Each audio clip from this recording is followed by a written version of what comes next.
I think you can really also shoulder and form a team that kind of helps uplift your confidence. And then it's sort of like, we can do this. You can do it. And it's this collective strength that comes. For some of the most pivotal years of my life, tears were tucked back and hidden behind a masquerade of being tough. Being a warrior, someone who could hustle, work hard, and get things done. But it wasn't until I started to get more in tune with who I really am that things took off in my business. Welcome to I Might Cry, a podcast exploring how heart, mind, body, and spirit are all deeply woven into the way we do business. With guest interviews from experts in business strategy, therapy, emotional intelligence, the human body, and so much more. I'm your host, Elizabeth Marks of Almond Leaf Studios. I've been capturing luxury weddings around the globe for decades and now have the privilege of educating others on how to build and grow profitable business doing what they love. I'm on a journey of self-discovery, of becoming more of the uniquely beautiful, messy, and complex human that I was created to be, and I want to invite you to do the same. Join me on this adventure of uncovering the walls we've built that keep us stuck in patterns of limitation so that we can journey into living life with arms and hearts wide open. Let's venture into this together. Hi, friend. Thank you so much for being on today with me. I'm so excited to have my friend and floral designer, Eatherley, of Fluorescence Flowers. We have kind of grown alongside each other for many, many years and watched each other grow and been able to spur each other on and work together, I think, to really elevate our brands together. So I'm really excited to have a conversation with you and share your unique giftedness with the world. So hi and welcome. Thank you so much. It's a pleasure. I love getting to talk with you and getting to, obviously, having seen our businesses grow together and sort of being in the same area.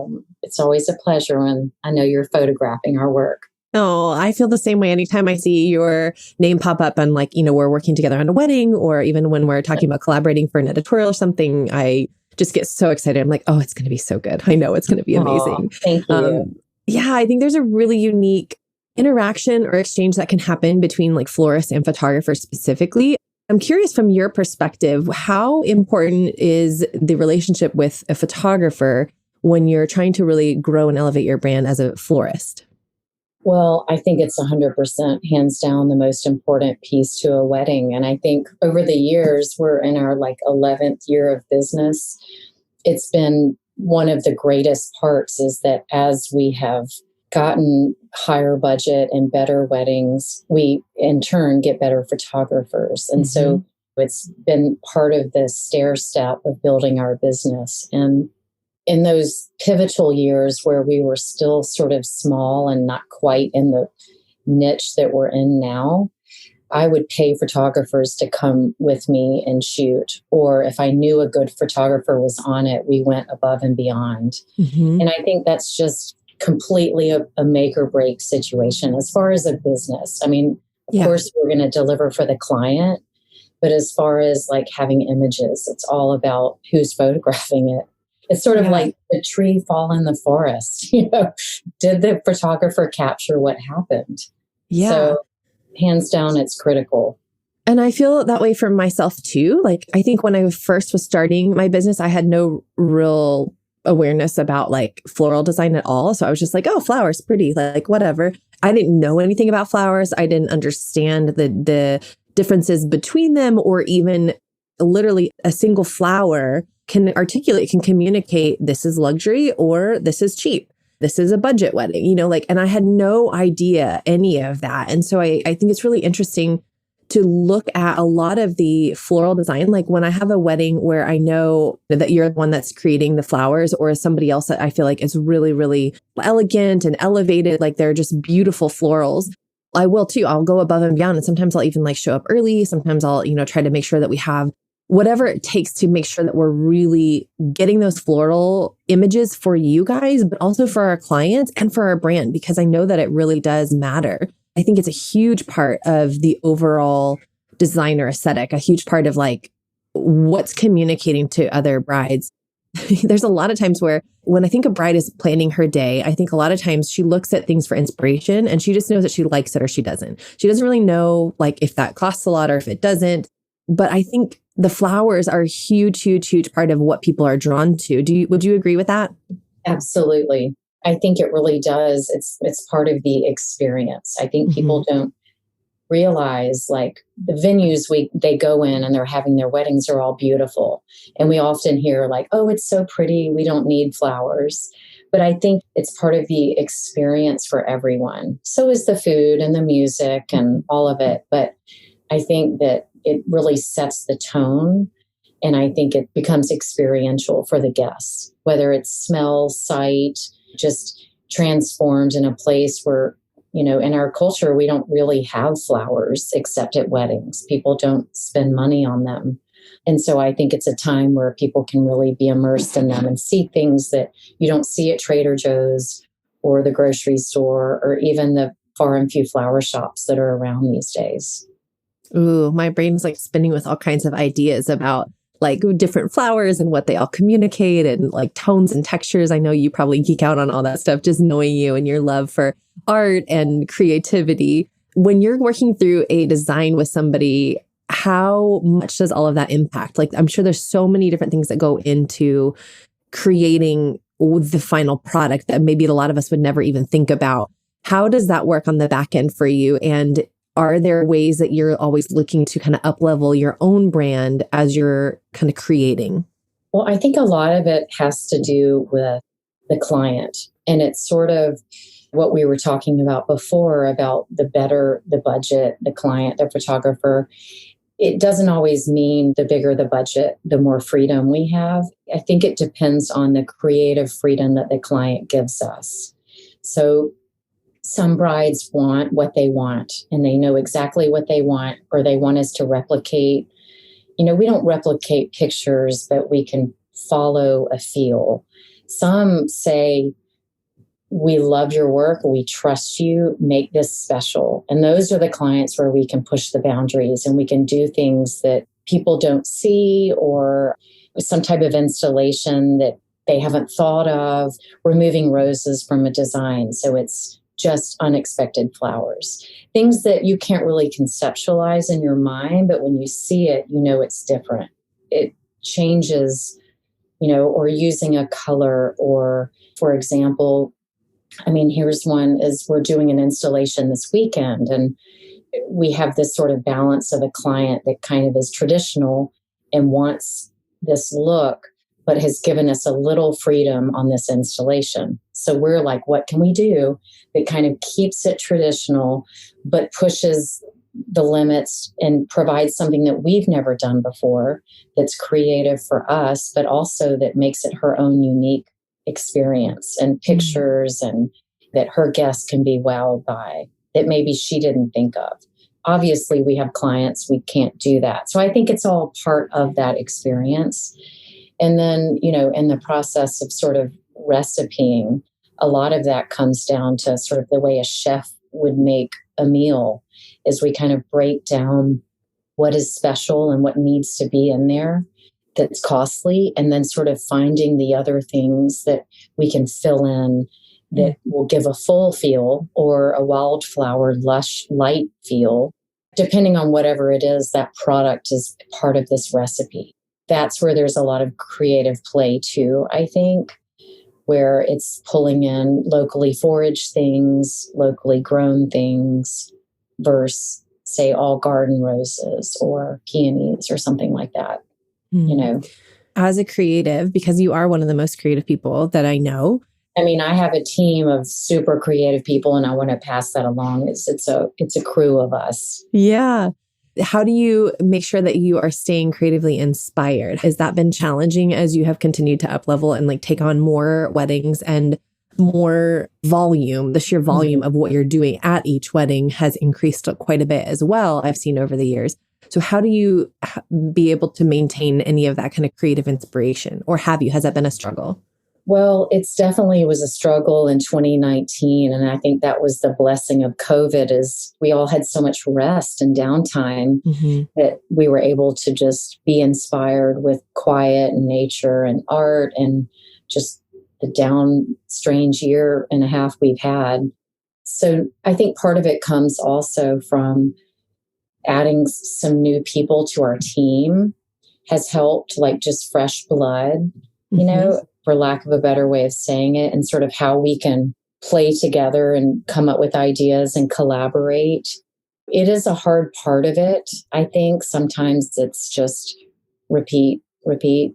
But I think the ways we can do it are these opportunities where we can do a mantle different. And some of it's simple, or sometimes it's use a flower. Like now dahlias are out. So we're like, yay, we get dahlias, like just another product, or we buy a new vessel that we can use and design in that we love. Or sometimes it can be something little. It doesn't have to be this huge thing. I do think having some of the destination weddings that we were just talking about is inspiring because it's almost like a new canvas. We get to go to a new location and it's kind of starting from scratch, and it does inspire us. But I think the biggest thing is managing burnout for us. Creatively, our work is very physically exhausting. People don't think about how much we schlep things. It's like 90% schlepping. So I think it's really trying to balance quiet downtime too. So that's part of the creative process, I think. Just how have you been able to kind of prioritize that over the years? Has that been a struggle? It's the hardest part of, I think, this industry, and I think anyone in this industry. I think for many years I was very driven to grow my business, and I just had this fire under me, and I wanted to do bigger events. And in order to do that, I had to have more people and I had to work my way up.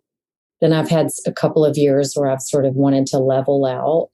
And then COVID was sort of a gift. It was terrifying and heartbreaking, but it was also a gift to where it was like, I feel like I have teenagers. I feel like I got this gift of time with them. I got downtime. I was able to retain my employees. So I think it's a bit of this ramping up, leveling, slowing down, ramping back up. Like now I kind of feel fired up again. Yeah. I think it's undulating and I think it comes and goes. And the goal is to do, as anyone says, to do less weddings, less quantity. And I think there were the years we had to just do a lot in order to sort of reach a threshold. And I think we're there, and I think we can sort of now pick and choose our work more so. And so I'm hoping 2022, that's where I can be secure and cautious and safe in my choosing of what we book, not out of fear. Choose events. That's a great reminder to all of us, especially for somebody that's listening that maybe is newer in the industry. You and I have been in this for quite a while, and there's a really high burnout rate. There's a huge turnover, I think the average is like 3 years or something. It's pretty wild. And when I think about that, I think in our culture in general, not just in the wedding culture, but in our culture in general, it is very hustle. There's this hustle culture. You've got to work hard to make money. In fact, right before we hopped on here, I was actually doing a tapping video that was all about changing the belief that I have to work hard in order to deserve to make money. And it was really fascinating, the things that kept coming up for me and how even my body was responding. Like I kept yawning a ton through it, where, they say that's like a symbol of your body kind of like beginning to change those beliefs and releasing those old beliefs. And I know for me, that has certainly been a huge part of it. So I'm really interested for you because I think, I've witnessed you growing from like, we both were kind of like shooting these like backyard barn weddings, pretty low budget. I don't even know if you had a team at that point, up to where you are now, where now you're doing these huge, gorgeous luxury events that are just incredible. And it's been, I know, has not come without a lot of mindset shifts as well for you. So I'm curious what that process has been like and how you've learned to prioritize rest, because as a physical job, the kind of job that you have that is creatively demanding, but also physically demanding, like you're saying, your body cannot keep going. Like you just can't keep like push hard, hustle stronger, like just keep pushing through because your body will physically give out. Whereas I think that's a beautiful representation for a lot of us. It may not be a physical thing, but emotionally, creatively, there's all these other ways that we can so easily begin to push ourselves beyond our limits and begin to burn out. So I'm just curious to hear your thoughts on all of that. And then also on what that process has been like to grow your team. I've witnessed it from the outside, but I'm super curious how you've evolved in the way that you've grown behind the scenes with your mindset even. Sure. And I'll see if I can answer that in a fluid way. Like a lot of the shift has been me saying, okay, there's only so much that I can physically do, or one or two employees. And so it's been hiring more people. And then with that has its own sort of, not complications, but challenges. I was going to say, is that scary? A lot of people listening probably have never hired somebody for their business. So was that scary the first time you hired? And is it scary every time you do? For me, the whole thing has been challenges and fear. And I think, there's been a lot of scary decisions. And I think you just have to be brave. I had to push through that fear and know where I wanted to be and do it. And if I hadn't, I wouldn't be here.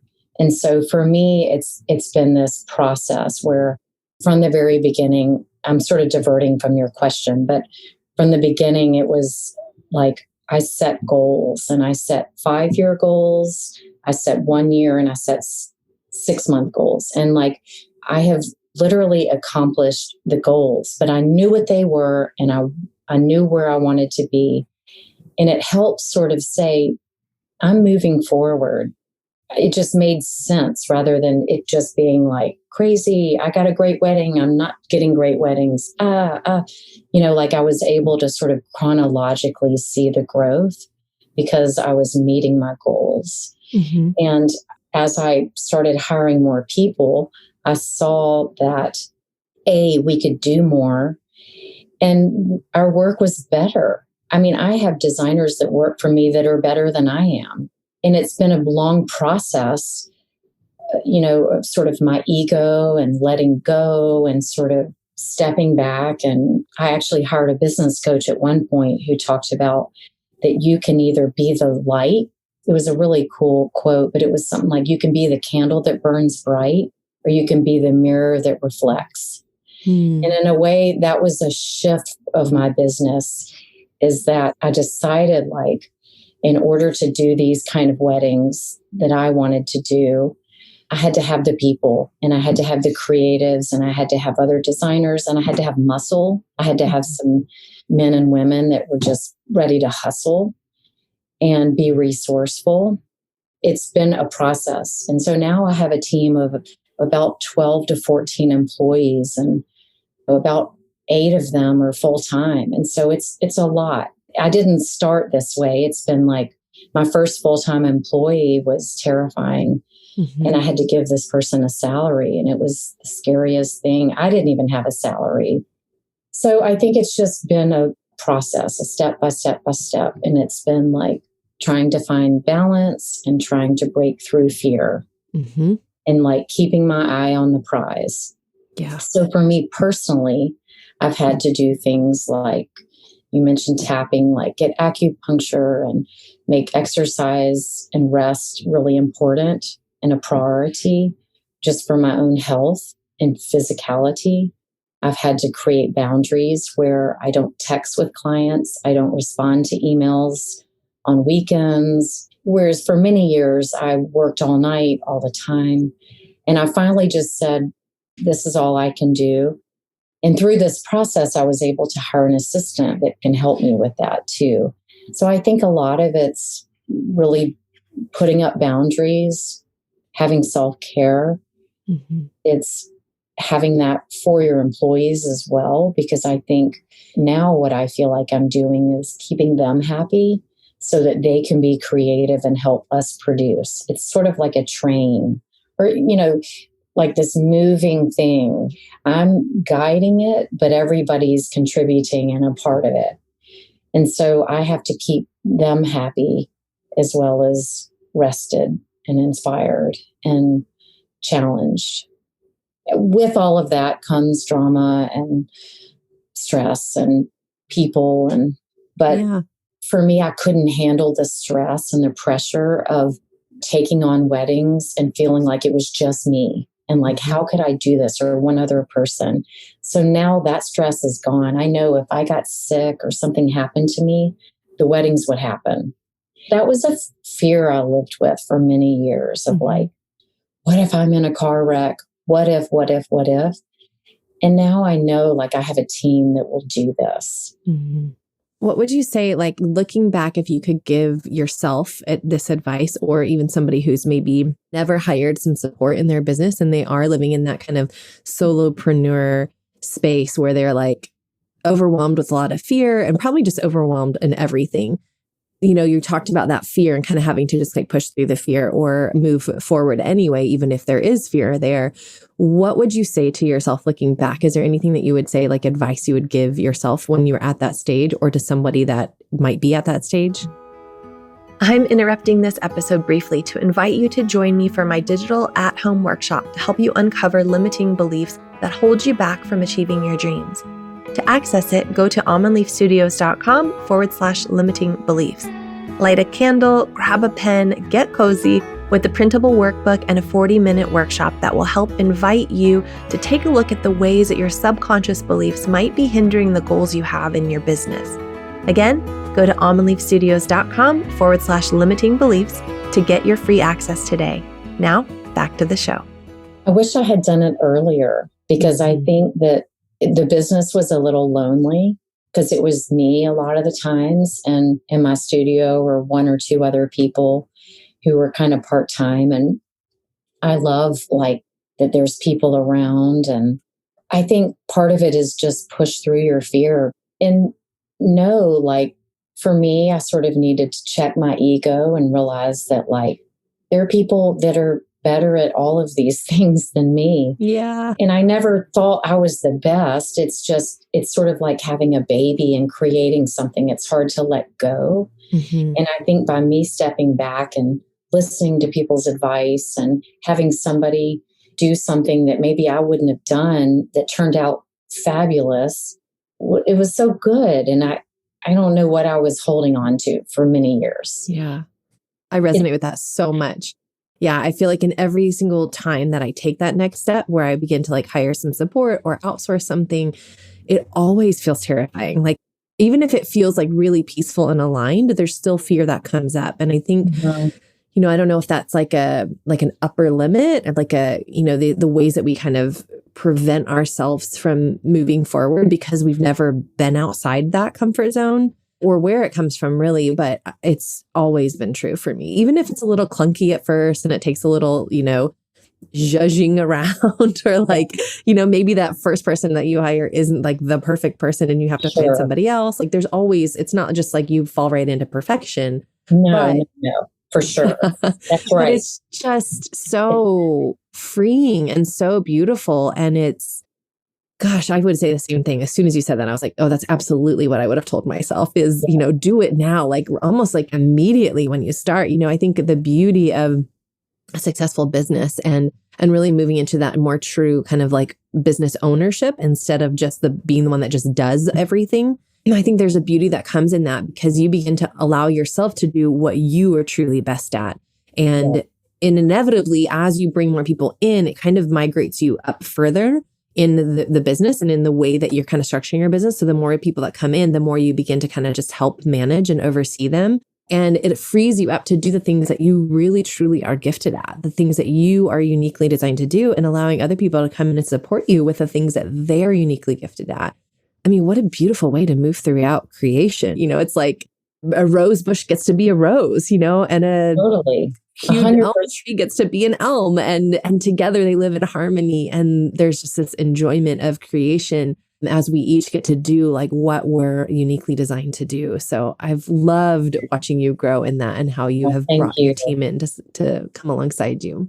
Thank you. It's really great. I think for me, I think the biggest sort of letting go is that I design less than I used to design pretty much most things.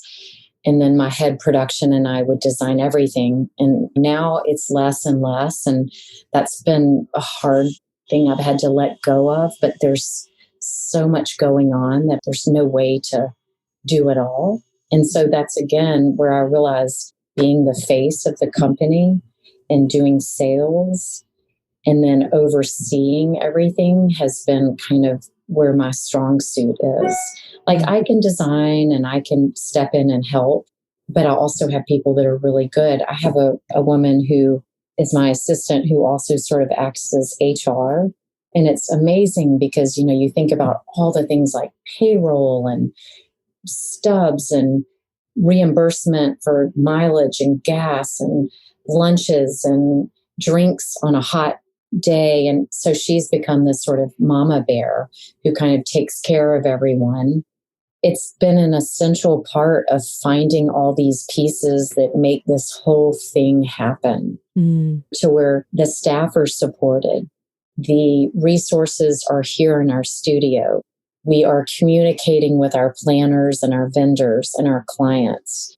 We have the most beautiful product we can get. It's just there's so many pieces to the puzzle that one or two or even three people can't do. Yeah. So it's been the coolest, most humbling part of this whole thing is sort of creating something and then kind of letting go and stepping back and continuing to step back. Let me just say, you have been a huge inspiration with that. I think watching others in the industry and people that I know and love on a personal level as well, where I've been able to witness that growth has been inspiring. And I think that's a beautiful part of kind of progressing in business and in, really moving through those fears and kind of up leveling is that we then inspire those around us to do the same thing. So thank you for pursuing that. From the little ways that you've affected me and kind of inspired me to do that.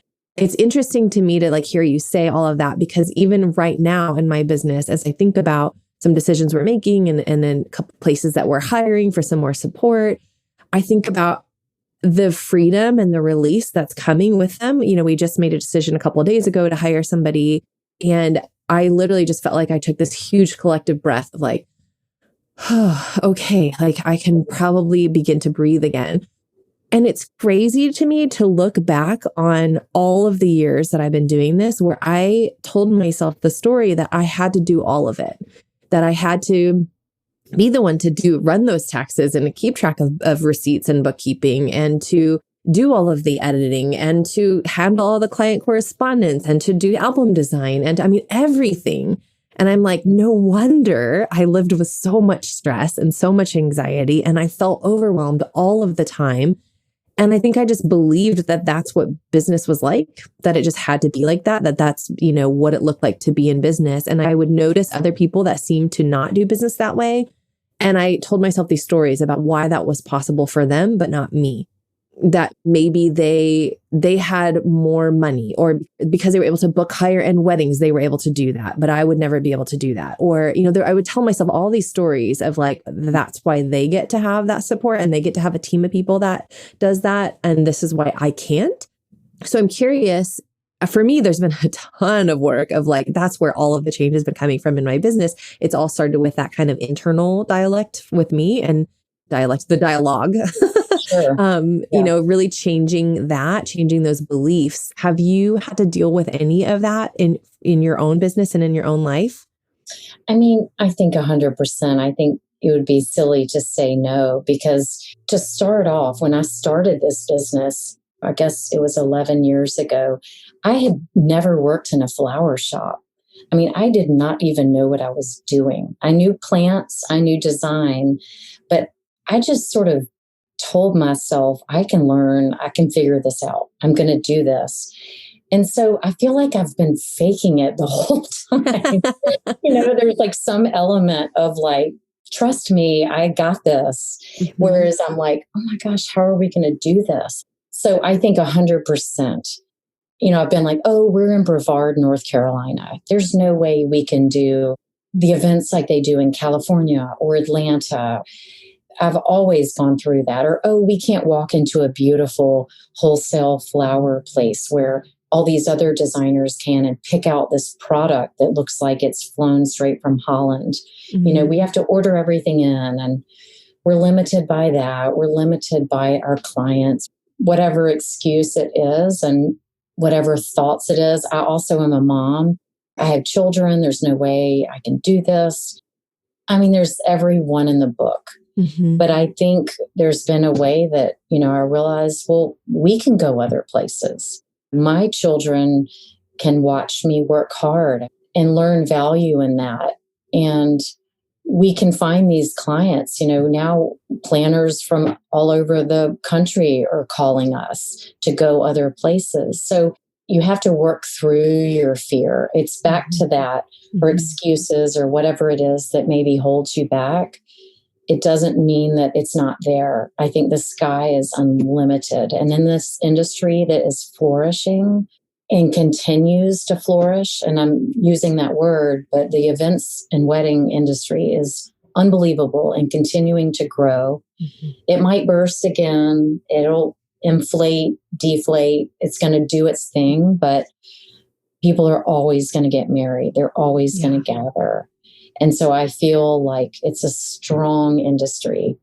And if you can find out whatever success is to you, whether that is doing for floral a $5,000 wedding, doing a $100,000 wedding, making money at it, just getting to work with great photographers.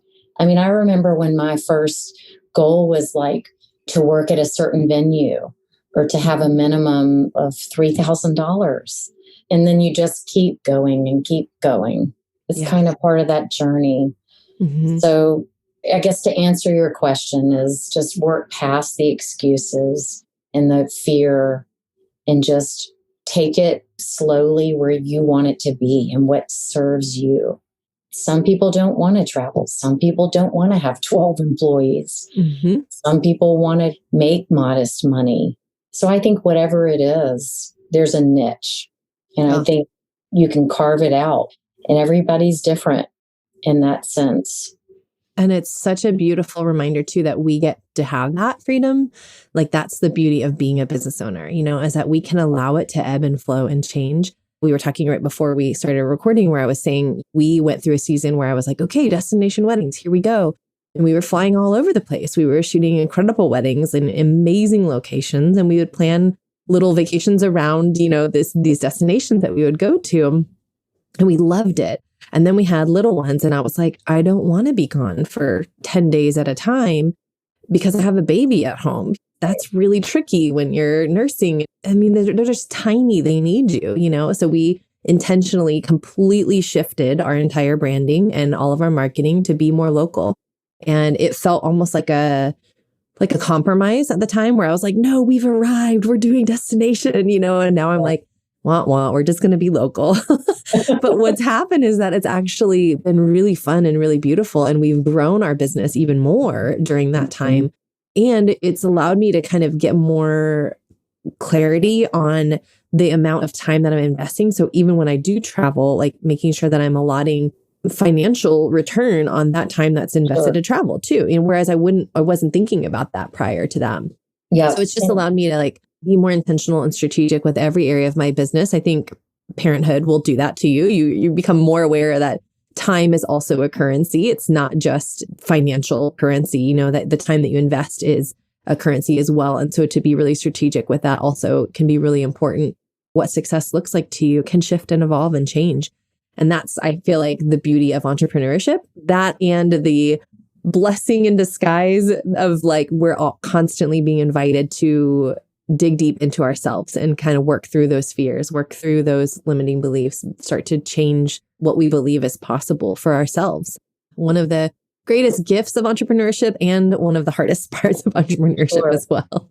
Well, and one thing you just said that made me think is, if you surround yourself with confident, excited people that are really into supporting this business or working, I think you can really also shoulder and form a team that kind of helps uplift your confidence. Absolutely. And then it's sort of like, we can do this. You can do it. And it's this collective strength that comes. I mean, obviously, the negative to what I'm saying is having a large number of employees is I have to have enough work to pay people. Mm-hmm. And so that is the downside of the more you take on, obviously, the more you're going to have to do. So Mm-hmm. there is that fine line between being overstaffed and being understaffed. And I think that's like anyone in the floral industry that's listening knows that. Several years ago, you could not find freelance designers. And so I literally had to ask my friends, my husband, like whoever would help. Now there are people that I can find that freelance, but 8-9 years ago, I didn't. They didn't exist in the area. And so I would have to fly in flower friends from other places to help. And that's costly. Mm-hmm. There's that fine line between having employees and not having them, and having resources of people that can help you. Yeah.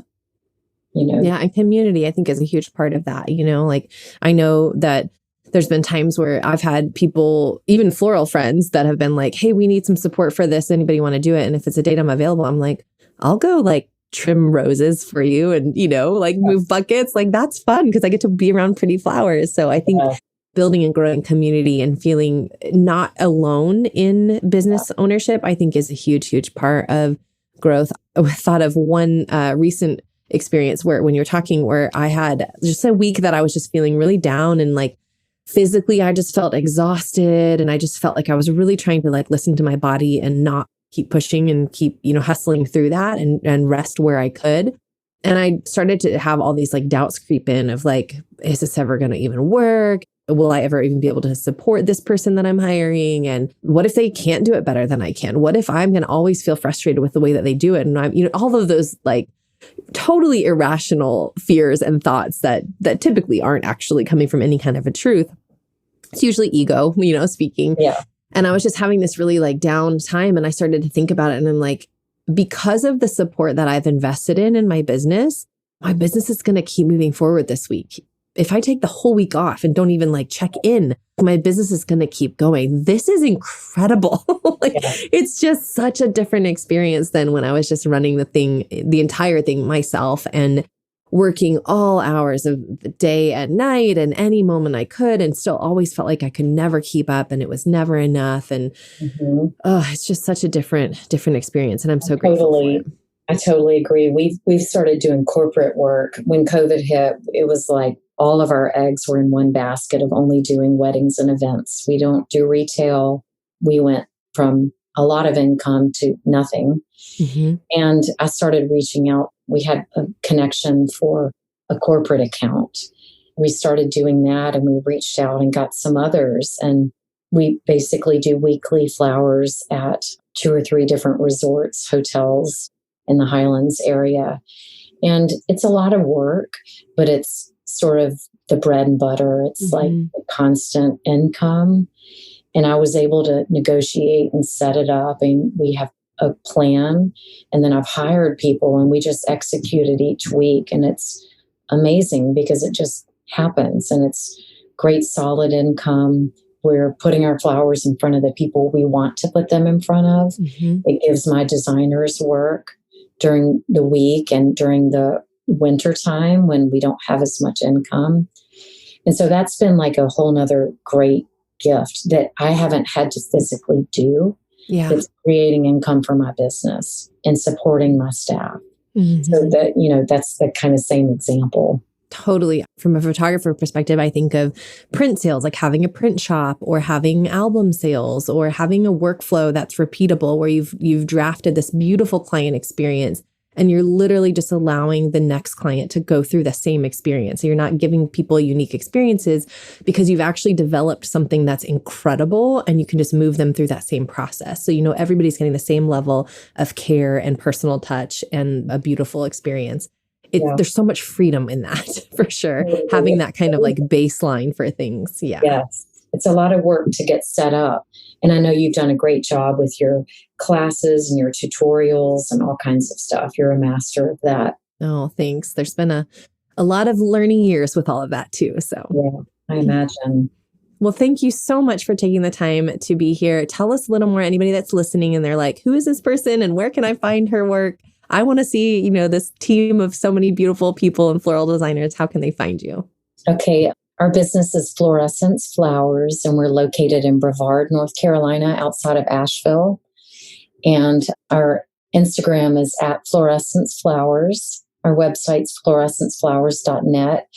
And we are kind of just wedding and event florists in the Southeast. So, not to brag on you, but you've been featured in like Brides, Martha Stewart Weddings, Style Me Pretty, Town and Country. I think just about everywhere too. So if you are listening and you don't know her work, you need to go check it out because her work is amazing. Thank you. Thank you. We've been fortunate. And like I said, we get to work with great vendors, great photographers, and fabulous venues in the mountains here. So we get lots of destination weddings. Well, I'm excited to continue working with you. Can't wait to shoot your beautiful flower work at the next wedding we do together. Always. Thank you, sweetie. I appreciate it. Nice to talk to you. You too. Thanks for being on. If you enjoyed this podcast today, do us a favor and hit subscribe and then leave us a review. If you're looking for more, you can find us at almondleafstudios.com or on Instagram at almondleaf. Remember, you are enough. You are love, you are light, and you are worthy simply because you exist.